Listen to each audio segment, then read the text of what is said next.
Good morning, afternoon, or whatever it is that you're tuning into this ACT Proctors. But this is our training. We normally have a get together training. We've went as long as like 35 minutes and stuff. I think we got veterans giving the ACT, and to be honest, giving an ACT is mostly reading directions and helping people fill in bubbles. And holding a timepiece. So it's not that complicated. So this is your training. We do have to have a second training.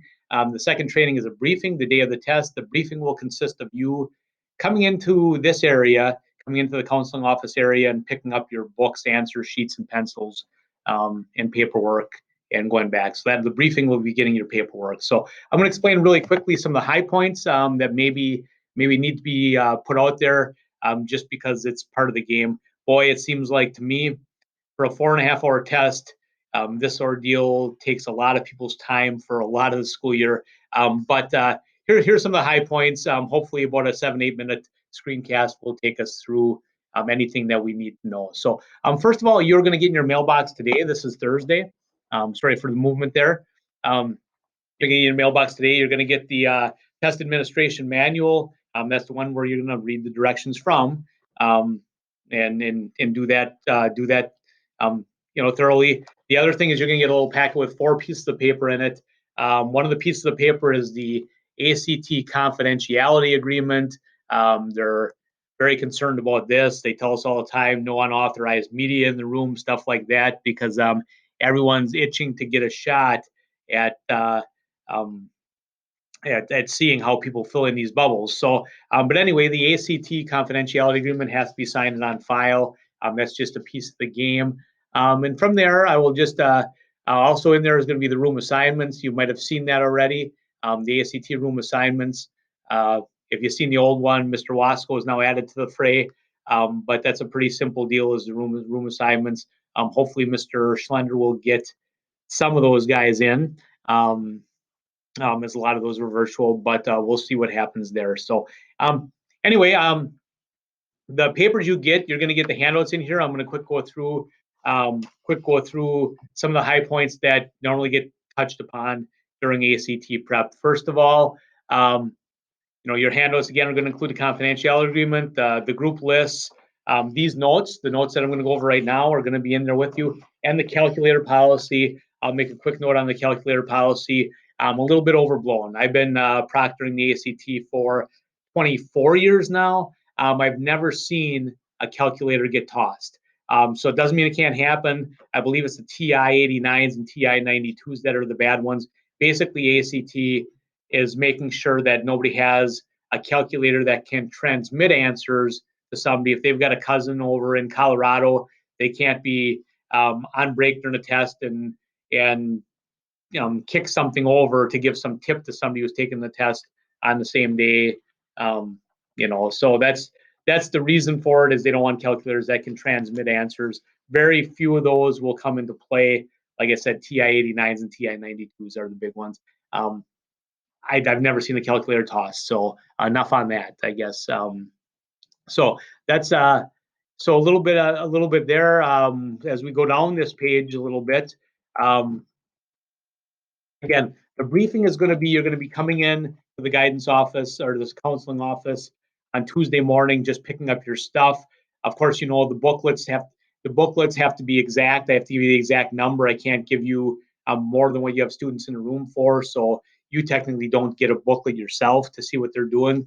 You have to sign off. There's a spot on the bottom. The transfer of materials sign off is down here where I initial it at first and you sign.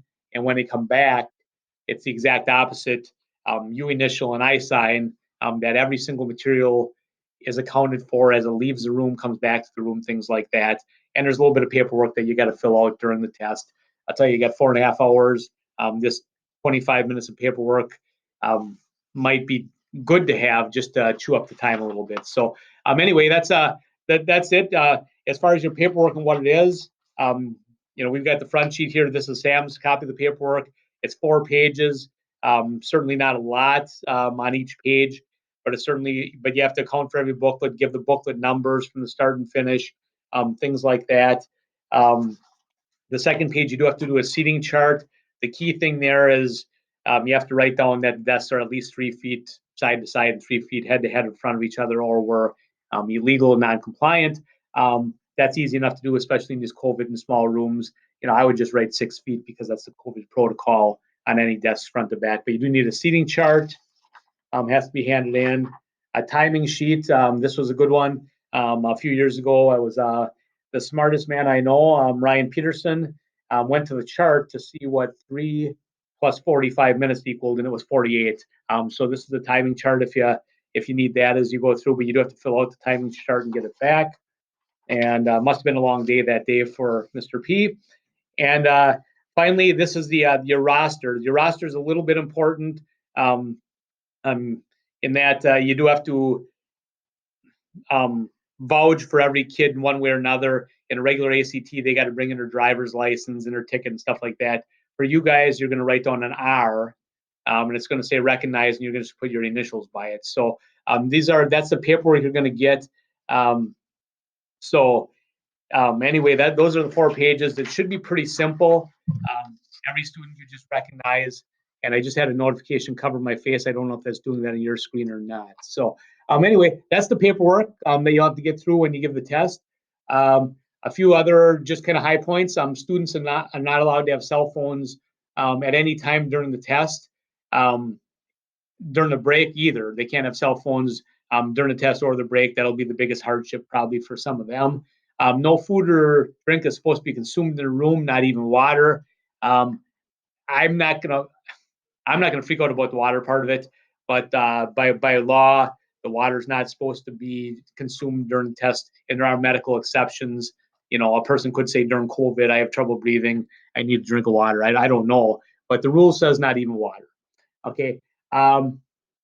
We like to give assigned seats to the students. You do have to, when you make your seating chart, you have to write down the booklet name, the booklet number of each person. So it's pretty good if you would just seat them in order of the roster, just seat them alphabetically and snake them back and forth. So when you fill out the roster with book numbers, you can get that part of it right. So because the book numbers do have to match where the kids are seated in their seats. So just to be conscious of that beforehand, so you just don't kick out some books and like, oh crap, can I look at your book? I got to see the number. You're going to have to put those on the seating chart. And if you want, you can do that beforehand. You can grab your booklet numbers and snake them around the room. And as the kids come in, assign the kids to those spots where you already know where the numbers are. But anyway, these booklet numbers on test booklets have to be put on the seating chart, as do the writing test numbers. Other than that, calculators for the calculator list. Those who come in and say I don't have a calculator, I guess Miss Mathis has extras. So Mr. Kill and Miss Mathis would be the ones to scream emergency about if somebody comes in and doesn't have a calculator. The reason that you have to scream is because the math is a second test, and by statute or by law, by ACT rules and guidelines, you cannot offer somebody a calculator between the first and second test. You have to ask that right at the beginning. That's just how they call it an unauthorized break. If you pause for 20 seconds, say, do you have everyone have a calculator? That's an interesting nuance, but it's the way it's written. So you may want to check that everyone has a calculator before the first test. Would be a good thing. Your verbal instructions start on page 47. That's where you start there. Sam's room. Sam has the situation where I believe Sam has the virtual kids. I'm not 100% sure. Yeah, Mr. Hoppy, Hinojosa, Klug, etc. Sam is the virtual kids. Sam will have them do the demographics A through I first. Everyone else just has to start on page 47. A through I, there's directions on page 27. You don't have to go to page 27. You can just tell the kids fill out A through I and do it correctly. Do it in the official way their name is written. In other words, Danny Vander Zanden, if there's supposed to be a space between Vander and Zanden, he should put the space there. Just be perfect. If his full name is Daniel, make sure, Sam, if you can tell them to just make sure their official name, the one that matches their birth certificate, social security card, they'll say they don't know. But be as official as possible because it's matching information down the road. It'll be matching information to colleges, financial aid, things like that. So if something doesn't match, they end up being 2 people, and then it gets messy. If the financial aid goes to the person who is not matching, then they have to, run through that ringer and get it straightened out down the line, and that's a pain in the butt. So anyway, they also say never leave the students unattended. You want to leave during break, go ahead and leave, but make sure the kids all leave too when you lock the door.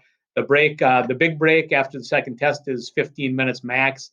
I've generally told people let's kick out for about 12 minutes, be back at this point, because if your ACT start and stop times stray much more than the 15 minutes, it'll look kind of fishy. So you want to, so it'll be a little bit more because you have to read directions, but you want it to be as close as possible. So the break itself cannot be more than 15 minutes.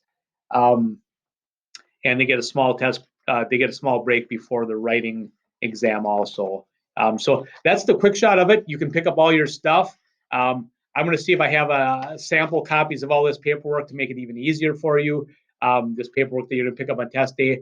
But I'm going to put some stuff in your mailbox today. And on test day, it's going to be booklets, answer sheets, pencils, and the paperwork that you have to do that day. So make sure that paperwork gets done. It's not a whole lot. So that's all I have. If you have questions, let me know. Okay. Thanks much.